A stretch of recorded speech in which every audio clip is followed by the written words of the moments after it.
Hello, BookTube. So this is going to be a short video, and I'm very sorry for that. We live out in the middle of nowhere, and the internet is awful, just awful. And it generally takes a geographical epic for anything to upload out here. Like the last video I posted, I think it was 20 some odd minutes, took at like 13 hours to upload. And as it uploaded, we had no internet all day because it took up every last bit of bandwidth to upload that video. So I'm going to make this quick as I can. And there's a lot to cover. So how did everybody do with Horror Mayhem? And I know it's right as of this moment, it's the 9th of June. I'm terribly sorry. Again, we had a scare with Link, and you can probably hear him tippy-tapping around. He's pacing. He had 3 seizures last week on Wednesday, and he came out of it okay, but he's getting senile. And he's sort of wandering around right now. The vets don't want to do anything too strenuous for him because they're trying to keep him comfortable. He'll be 15 in August, so at this point we're just keeping him comfortable and keeping him happy, and he's still a treat hound. But for a handful of days there, nobody slept because we were all very worried about him. So that happened at the very end of the month. So that's why this is coming to you so late. I'm very sorry. I'm the creator, the only creator left of the event, and I'm coming to you over a week late. Sorry. But anyway, I had a great time. I really did. I read some great horror books.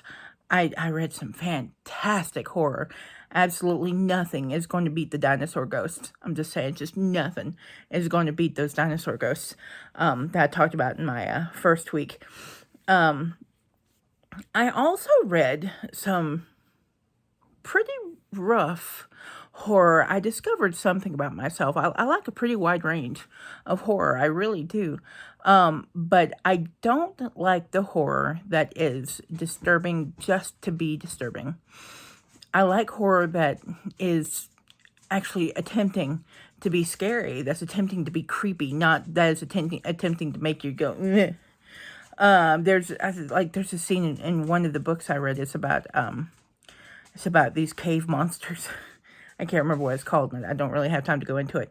But there's this girl, she's running through these tunnels trying to get away from a monster, and she has this folding knife in her hand, and she falls, and the folding knife gets caught under her, and she cuts off all her fingers. And there was absolutely no reason for it except to make the readers just cringe really hard. And I get it. It's a good tool. It's not for me. I like horror that creeps me out, that makes me want to put the book down because I can't sit in a room by myself and read it anymore. I don't like the horror that makes me feel bad. You know, that upsets me. That was a thing I was watching today. I was watching a couple of our old Horror Mayhem videos.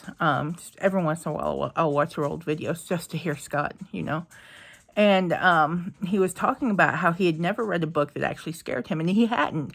The dude did not get scared. It was the wildest thing. He didn't. Horror movies, horror books, they did not creep him out. But he said the one book that ever really scared him wasn't really so much of a scare as an upset. It was The Girl Next Door. And it's a book I will never read because I know what the topic's about, and it will traumatize me, and I mean that in the most literal sense. It will mess with my mind, and those are the kinds of books I can't read when they actually have a really, really long lasting effect on me. Just nope. Life is hard enough without adding that kind of trauma to myself. And I'm kind of a wuss, I guess. But I love haunted house horror. I like I really like this the the creepy. I love monster horror. I really do. I'm very surprised. I adore monster horror, but I don't like the stuff that messes with your head, and that they throw that really disturbing stuff in there just to make you cringe. It seems lazy to me, but again, it's just not for me. Okay, so I hope you all had a good time with Horror Mayhem this year. I did. I had a great time. And I plan to have a really good time with New Worlds November this year. I'm thinking about doing Autumn More. We did that on September a couple of years ago, and I think I actually might revive it this year if anybody's interested. Let me know if you'd like to see it. If you'd like to see it, the event happen again. If so, I'll get started on putting together hosts and all that. And any booktubers that watch, if you'd be interested in hosting with me, let me know. But definitely New Worlds November, where I'm doing that again this year. That one I'm 100% keeping alive. I was not in the mental headspace to do it last year. So, all right, that's Horror Mayhem taken care of. Oh, so when Scott was alive, every year he did June on the Range, which is an event created by, I'm pretty sure it was created by Michael K. Vaughan. Michael K. Vaughan. If you don't subscribe to his channel, you should. He's hysterical. But every year, Scott would do June on the Range. And I've never been a Western fan. June on the Range is all about the Westerns. But I was getting Voxer notifications. It's the walkie-talkie app where all the hosts are talking about doing June on the Range this year. And so I was just getting a lot of notifications because that's how it works with Voxer. And I was thinking, I'm not going to be reading Westerns this year. I'm, again, not in the headspace for it. But I posted in there that I was thinking about maybe leaving the chat because, and my reasoning was my idea of Western novels is a good old cowboy romance. And I told them, so that's my idea of a good Western, is a good cowboy romance. So I'm just going to bow out.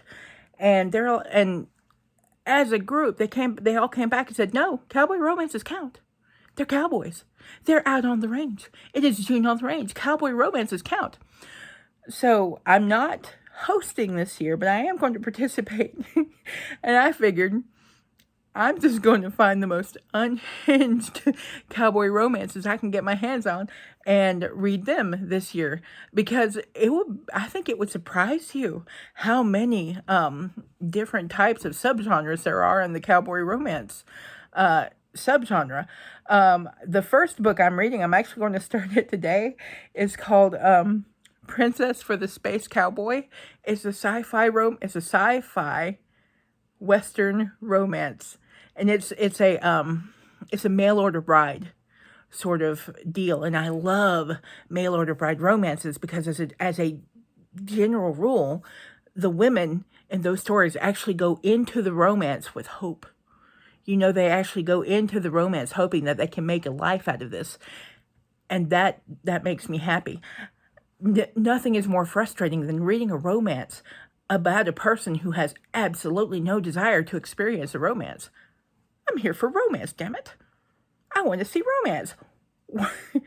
Why would I want to see somebody doing their level best not to have romance? Come on. So, this story, Princess for the Space Cowboy, which is a great title, just sounds fantastic to me. She is a sort of a mail order bride. She answers an online ad to be the wife of this alien who's basically running a ranch on another planet, and then it's a cowboy romance. He runs a ranch. He is on the range. So Yeah. I'm also going to go ahead and read a book called Saddle and Scent. Oh, the first book is Princess for the Space Cowboy. It's by a woman named Phoebe Bell. And her last name is spelled Belle. And I thought that was terribly appropriate for the Southern Belles out there. And then the second book I'm going to read is Saddle and Scent by Delilah Evermore. And again, Delilah, what a great name. And that one's actually, I told you I was going for Unhinged. That one is an Omega-verse cowboy reverse harem romance. And if you don't know what a reverse harem is, it's a subgenre of a subgenre. It's basically polyamory. It usually is polyamory. It's a woman, usually one woman with more than two men. Sometimes there's another woman in the group. Sometimes there's 5 men in the group. Sometimes there's 3 men in the group. And sometimes the men in the group are all together too, or sometimes they're not. It's wild. I love it. I actually really like the reverse harem setting because you get like 4 romances in one book. Right. Sometimes more. So those are the first 2. There's no telling what kind of trouble I'm going to get into. I might even throw in a couple of Harlequins in there just for the bookish knitter out there to talk about with them. But yeah, I think I'm going to have fun with that. So that's it. This is my horror mayhem wrap up / June on the Range TBR video in the middle of June, like 9 days after everything has started, because I am a slacker and a half, man. But you're gonna have to give me a little grace here. I think it's probably going to be a couple of weeks before I make another video. Today's the 9th. The 11th is the day Scott died a year ago. I'll be coming up on his year anniversary in 2 days.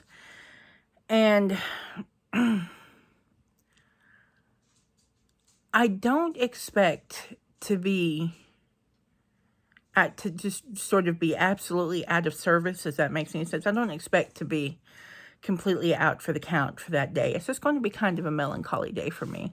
I've missed him every second of the last year, and I've just from a personal standpoint, I have gone through some crazy mental changes. I've had to come to terms with being just Becky.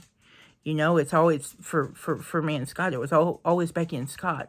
And it was really funny when he was in the hospital, those last few months, he was having cognitive issues, because when he had a stroke, he lost his language centers.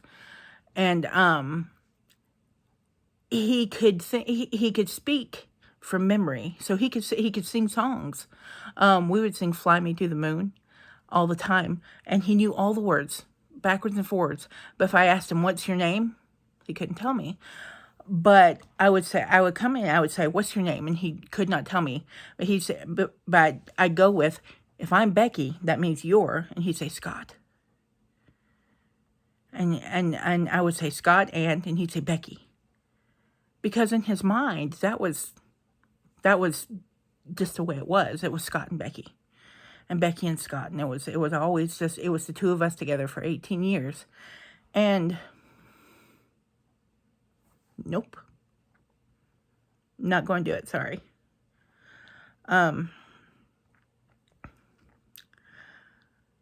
It's been a really rough year. It really has.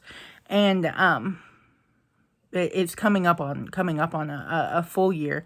So I imagine I won't be making a video for my train of thought just derailed. Sorry, there were no survivors. I imagine I won't be making a video for a couple of weeks, but I'll tell you how my unhinged cowboy romances go. I expect they'll get a little bit stranger as the month goes on. And these are all on Kindle Unlimited. These books are, and I will probably abuse my Everand, which used to be Scribd, application app, and my Audible app in this endeavor as well. because they told me cowboy romance isn't applied, so I'm taking them at their word. And we're at 15 minutes, so that means it's probably going to take 10 years for this to upload. But that's okay. I'll just make it work. So, I hope you all had a really, really good horror mayhem, because I had a fantastic time. And I'm looking forward to June on the Reigns this year, because it's just a good excuse for me to read crazy cowboy romances. And any excuse to read a good, crazy cowboy romance is a good excuse. So, your books are calling. Go read.